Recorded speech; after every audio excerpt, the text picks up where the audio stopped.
diffusion de fausses nouvelles. loolu yëpp le lendemain ay avocat am def nañu ay kii. et puis sax ba Juan Branco ñëw def ci un show. def ci un show. On peut parler de l'affaire Juan Branco. Parce que bon, il y a deux manières de voir l'affaire.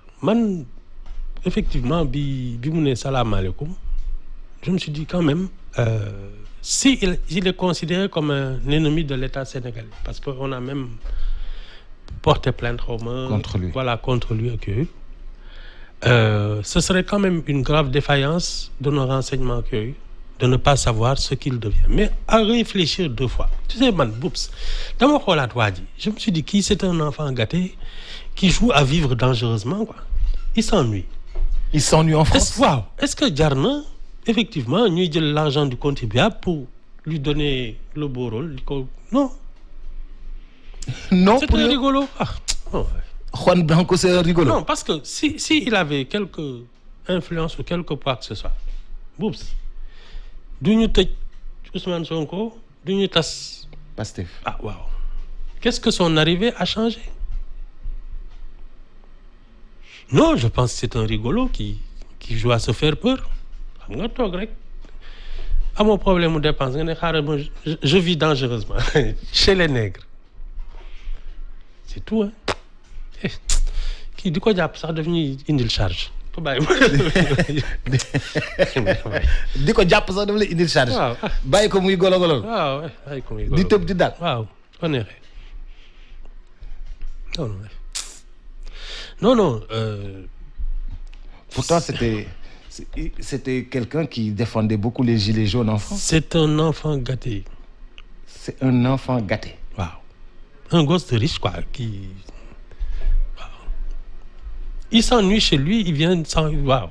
Voilà, jouer les trucs, quoi, en se disant, de toute façon, man, je suis juste un toubab. Quoi. C'est tout, hein. Qui dalle.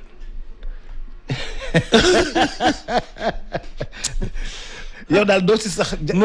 jarul sax pour yow jarul sax ji si sax. Non kii daal gunge leen ko mu dem. Tu sais, si ça avait été un tueur d'élite. Tireur d'élite yooyu nga xam ne voilà, il a pour mission de. J'aurais pu comprendre qu'on a été léger. Mais boups, dëgg ça c'est un rigolo.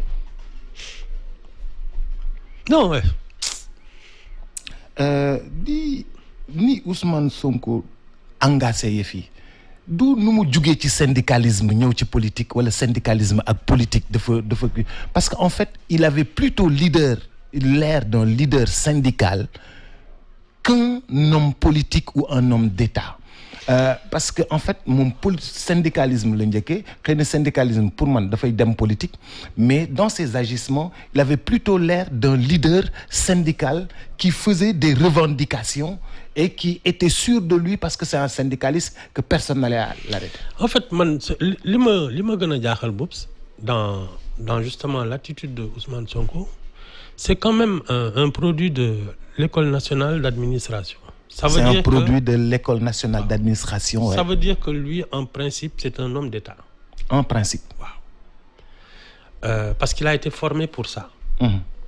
Et pas pour faire du syndicalisme, mais pour servir l'État. Et justement, faire de la politique.